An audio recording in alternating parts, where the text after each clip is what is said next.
നമസ്കാരം. കാസർഗോഡ് ജില്ലയിലെ നിരവധി പ്രദേശങ്ങളിൽ നിന്നും ഒരുപാട് ആളുകൾ ഞങ്ങളെ വിളിച്ചുകൊണ്ടിരിക്കുകയാണ്. കഴിഞ്ഞ കുറേ ദിവസങ്ങളായി നിങ്ങൾ പുറത്തുവിടുന്ന വാർത്തകളിലെ ജ്വല്ലറികൾ ഏതാണെന്നാണ് ഇവർക്കറിയേണ്ടത്.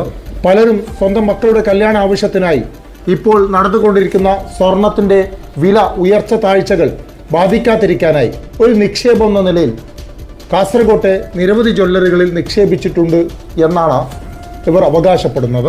ചിലരാകട്ടെ നിക്ഷേപം എന്ന നിലയിൽ തന്നെ ജ്വല്ലറികൾക്ക് പണം കൈമാറിയിട്ടുണ്ടെന്ന് പറയുന്നു. ഇവർക്കൊക്കെ അറിയേണ്ടത് ഏതാണ് ജ്വല്ലറി എന്നാണ്.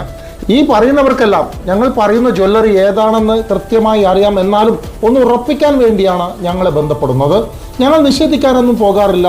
ഏത് ജ്വല്ലറിയാണെന്ന് ഞങ്ങളോട് ചോദിച്ചാൽ കൃത്യമായി ഞങ്ങൾ ഓരോ ആളുകളോടും പറഞ്ഞു നൽകാറുണ്ട്. അത്തരത്തിൽ ഒരുപാട് ആളുകൾ കാസർഗോട്ടെ 2 ജ്വല്ലറികളിൽ നിന്നായി നിക്ഷേപം പിൻവലിച്ചു കൊണ്ടിരിക്കുകയാണ്. എന്നാൽ ഇപ്പോൾ 2 മുതൽ 3 ലക്ഷം രൂപ വരെയുള്ള നിക്ഷേപങ്ങൾ മാത്രമാണ് ഈ ജ്വല്ലറികൾ തിരിച്ചു നൽകുന്നത്. 5 ലക്ഷം വരെയുള്ള നിക്ഷേപങ്ങളോട് അവധിയും അതല്ലെങ്കിൽ ഇതിൻ്റെ ഓണർ, ഇതിൻ്റെ നടത്തിപ്പുകാരൻ ഇപ്പോൾ സ്ഥലത്തില്ലെന്നും ദുബായിൽ സ്വർണ്ണക്കട തുടങ്ങാൻ പോയിരിക്കുകയാണെന്നും മറ്റു ചിലരോടാകട്ടെ ദുബായിലെ കറാമയിൽ ഹോട്ടൽ തുടങ്ങാൻ പോയെന്നൊക്കെ അവകാശപ്പെടുന്നുണ്ട്. ഇത് ഞങ്ങൾക്ക് നേരിട്ടറിയുന്ന വിഷയമല്ല. ഇതൊക്കെ നിക്ഷേപകർ ഞങ്ങളോട് വിളിച്ചു പറയുന്ന വിഷയങ്ങളാണ്. അതായത് നിക്ഷേപകരോട് പരമാവധി കള്ളങ്ങൾ പറഞ്ഞ് ഞങ്ങളെയൊക്കെ അല്പം കുറ്റപ്പെടുത്തിയൊക്കെ പറഞ്ഞ് ഒന്നും സംഭവിക്കില്ല, നിങ്ങളൊന്നും പേടിക്കണ്ട എന്നൊക്കെ പറഞ്ഞ് തിരിച്ചയക്കുകയാണ്. കാസർകോട്ടെ പഴയ ബസ് സ്റ്റാൻഡിലെയും പുതിയ ബസ് സ്റ്റാൻഡിലെയും കാഞ്ഞങ്ങാട്ടെയും ഉപ്പളയിലെയും ജ്വല്ലറികളൊക്കെ ഇപ്പോൾ വലിയ പ്രതിസന്ധിയിലാണ് കടന്നു പോയിരിക്കുന്നത്. ഇവർ അവകാശപ്പെടുന്ന പോലെ, അതായത് ഇതിൻ്റെ ഉടമസ്ഥർ അവകാശപ്പെടുന്നത് പോലെ ഇതിന് പുറത്തൊരാളുടെയും നിക്ഷേപമില്ലെന്നാണ് പറയുന്നത്. ഞങ്ങളുടെ മാത്രം, എൻ്റെയും ജ്യേഷ്ഠൻ്റെയും മാത്രമാണ് നിക്ഷേപമെന്നാണ് ഇവർ അവകാശപ്പെടുന്നത്. ഈ ജ്വല്ലറികളിലൊക്കെ ഈ പഴയ സ്വർണ്ണാഭരണങ്ങൾ സ്വീകരിക്കുന്ന, ചായം പൂശി ജനങ്ങളെ വിഡ്ഢികളാക്കി വിൽക്കുന്ന ഈ ജ്വല്ലറി ഉടമകൾ അവകാശപ്പെടുന്നത് പുറത്തുള്ള ഒരാളുടെ നിക്ഷേപം ഞങ്ങളുടെ ജ്വല്ലറികളിൽ ഇല്ല എന്നാണ്. പിന്നെ എങ്ങനെയാണ് നൂറുകണക്കിന് നിക്ഷേപർ ഞങ്ങളെ ബന്ധപ്പെടുന്നത്? ഒരു ഭാഗത്ത് ജ്വല്ലറി ഉടമകൾ പറയുന്നു ഞങ്ങൾ ആരുടെയും നിക്ഷേപം സ്വീകരിച്ചിട്ടില്ല, ഞങ്ങൾ ആരുടെയും 1 രൂപ പോലും സ്വീകരിച്ചിട്ടില്ല. പക്ഷെ മറുവശത്ത് ജനങ്ങൾ പറയുന്നു ഞങ്ങളുടെയൊക്കെ മകളുടെ കല്യാണത്തിനായി ഈ പറയുന്ന 2 ജ്വല്ലറികളിലും ഞങ്ങൾ നിക്ഷേപിച്ചിട്ടുണ്ടെന്ന്. ഇവരോടൊക്കെ ഒരു കാര്യം മാത്രമാണ് ഞങ്ങൾ പറഞ്ഞിട്ടുള്ളത്, നിങ്ങളാരും ഞങ്ങളോട് അന്വേഷിച്ചല്ല, അല്ലെങ്കിൽ ഞങ്ങൾ പറഞ്ഞിട്ടല്ല നിക്ഷേപിച്ചിരിക്കുന്നത്. അതുകൊണ്ട് തന്നെ പിൻവലിക്കാനും ഞങ്ങളോട് ചോദിക്കേണ്ട ആവശ്യമില്ല. നിങ്ങൾക്ക് വിശ്വാസമുണ്ടെങ്കിൽ ആ ജ്വല്ലറിയിൽ തുടർന്നോളൂ, അതല്ലെങ്കിൽ പിൻവലിച്ചോളൂ. കാരണം അത് അവിടെ നിന്ന് നിക്ഷേപം പിൻവലിക്കണമെന്ന് പറയാനൊന്നും ഞങ്ങൾ ആളല്ല. അതൊക്കെ നിങ്ങളുടെ ഭാഗ്യം പോലെ ഇരിക്കുമെന്ന് മാത്രമേ ഞങ്ങൾക്ക് പറയാനുള്ളൂ. കഴിഞ്ഞ ദിവസം ചന്ദേരയുള്ള ജ്വല്ലറി പൊട്ടി, കാസർകോട്ടെ ഫാഷൻ ഗോൾഡ്, രാജധാനി, അതുപോലെ തന്നെ മഹാറാണി, അങ്ങനെ എത്ര ജ്വല്ലറികൾ ഇവിടെ ഒരു ദിവസം പെട്ടെന്ന് തന്നെ അടിച്ചു പൂട്ടിയിരിക്കുന്നു. എത്ര കോടിക്കണക്കിന് രൂപയാണ് ഇത്തരത്തിൽ ജനങ്ങളുടെ നഷ്ടപ്പെട്ടു പോയിരിക്കുന്നത്. അന്നും അവരുടെ വേദനകൾ കേൾക്കാൻ ഞങ്ങൾ മാത്രമേ ഉണ്ടായിരുന്നുള്ളൂ. ഇതിൻ്റെ ഉടമസ്ഥരൊക്കെ ഈ നാട് വിട്ട് കടന്നു കളഞ്ഞിരിക്കുകയാണ്.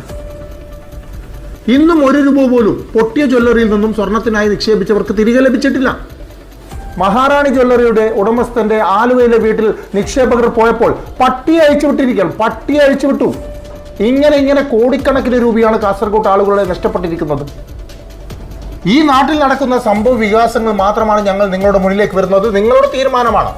ഇതിപ്പോൾ വാർത്തയിൽ പറയാൻ കാരണം ഓരോരുത്തരോടും ഇതുമായി ബന്ധപ്പെട്ട കാര്യങ്ങൾ ഞങ്ങൾക്ക് വിശദീകരിച്ച് നൽകാനോ അതല്ലെങ്കിൽ നിങ്ങൾ നിക്ഷേപിക്കണമെന്നോ നിക്ഷേപം പൊളിക്കണമെന്നോ നിക്ഷേപം എടുത്തു കൊണ്ടുപോകണമെന്നൊന്നും പറയാൻ സാധിക്കില്ല. കൃത്യമായ ഒരു വിവരം ഇപ്പോൾ തന്നിരിക്കുന്നു. ജ്വല്ലറി ഉടമകൾ പറയുന്നു ഞങ്ങൾ പുറത്താരുടെയും നിക്ഷേപം സ്വീകരിച്ചിട്ടില്ല എന്നാണ്.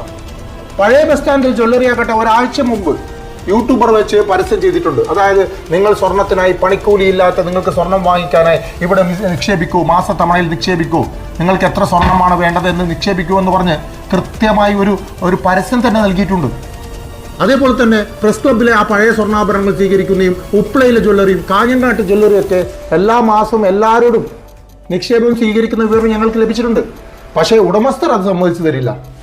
അതിൽ ഏറ്റവും ഗുരുതരമായ ഈ ഗഫൂർ ഹാജി കേസിന് മുകളിൽ രാജ്യവിരുദ്ധത, രാജ്യത്തെ സാമ്പത്തിക നില തകർക്കാനുള്ള ശ്രമം നടത്തിയ വിവരങ്ങളൊക്കെ 3 ഏജൻസികൾക്ക് ഞങ്ങൾ കൃത്യമായി ഇന്ന് രാവിലെ പരാതി നൽകിയിരിക്കുകയാണ്.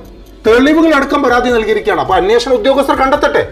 ഒരറ്റം കാണാതെ ഞങ്ങൾ പിന്മാറില്ല എന്നുള്ള കാര്യം തീർച്ചയാണ്. ഇത് ജനങ്ങൾക്ക് നൽകുന്ന വാക്കാണ്. ഗഫൂർ ഹാജി കേസുമായി ബന്ധപ്പെട്ടുള്ള വിഷയത്തിൽ എന്തൊക്കെ കളികൾ നടന്നു എന്നുള്ളത് കൃത്യമായി ജനങ്ങളുടെ മുമ്പിൽ ഞങ്ങൾ ഓരോ കാര്യങ്ങളും കൃത്യമായി വിളിച്ചു പറയും. അത് എന്തുകൊണ്ട് ഇപ്പോൾ പറയുന്നില്ല എന്നുള്ളത് കേസ് അന്വേഷണത്തെ ബാധിക്കരുത് എന്ന് കരുതി മാത്രമാണ്. ഇപ്പോഴും ഞങ്ങൾ ആവർത്തിച്ച് പറയുകയാണ്, ഗഫൂർ ഹാജിയുടെ മരണവുമായി ബന്ധപ്പെട്ട്, കാണാതായ സ്വർണവുമായി ബന്ധപ്പെട്ട് കാസർഗോട്ടെ 2 പ്രമുഖ ജ്വല്ലറികൾക്ക് ബന്ധമുണ്ട്. ചട്ടഞ്ചാൽ ഉൾപ്പെടെയുള്ള മറ്റ് 3ഓളം ജ്വല്ലറികളിൽ ഗഫൂർ ഹാജിയുടെ സ്വർണം എത്തിയിട്ടുണ്ട്. 2 ബാങ്കുകളിൽ ഗഫൂർ ഹാജിയുടെ സ്വർണം എത്തിയിട്ടുണ്ട്.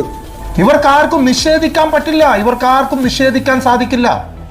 കാരണം ആ രീതിയിലുള്ള തെളിവുകൾ ഡിവൈഎസ്പി നേരിട്ട് ശേഖരിച്ചിട്ടുണ്ട്. കേരളത്തിൽ ഏറെ കോളിളക്കം ഉണ്ടാക്കിയ ഗ്രീഷ്മ കേസിൽ, അതായത് കഷായം ഗ്രീഷ്മ കേസിൽ, കാമുകന് കഷായത്തിലൂടെ വിഷം നൽകിയ കേസിൽ ഈ കേസ് അന്വേഷണം പൂർത്തിയാക്കിയ ഏറ്റവും മികച്ച ഉദ്യോഗസ്ഥരാണ് ഗഫൂർ ഹാജിയുടെ കേസ് അന്വേഷിക്കുന്നത്. അതുകൊണ്ട് അട്ടിമറിക്കപ്പെടുമോ, ഇതിന്റെ ഇടയിൽ കയറി എന്തെങ്കിലും ചെയ്തു കളയാൻ സാധിക്കുമോ എന്നൊന്നും ആരും കരുതേണ്ട. കഴിഞ്ഞിട്ടില്ല. ഹവാലയുമായി ബന്ധപ്പെട്ട വലിയ വലിയ തെളിവുകൾ ജനങ്ങൾക്ക് മുമ്പിൽ വരും ദിവസങ്ങളിൽ വരാൻ പോകുകയാണ്. തളങ്കരയിൽ നിന്നും 7ഓളം കോടി രൂപ കാണാതായത്, ആ പണം എങ്ങനെയാണ് ദുബായിലേക്ക് എത്തിയതെന്നൊക്കെ കൃത്യമായ തെളിവുകളുടെ അടിസ്ഥാനത്തിൽ നിങ്ങളുടെ മുന്നിലേക്ക് വരാൻ പോകുകയാണ്. ഗഫൂർ ഹാജിയുടെ കൊലപാതകവുമായി ബന്ധപ്പെട്ട് DCRB ഡിവൈഎസ്പി ജോൺസൺ നടത്തുന്ന അന്വേഷണം അത് മികച്ച രീതിയിൽ മുന്നോട്ട് പോയിക്കൊണ്ടിരിക്കുമ്പോഴാണ് ഇത്തരത്തിലുള്ള വിവരങ്ങളൊക്കെ ഞങ്ങൾക്ക് ലഭ്യമാകുന്നത്.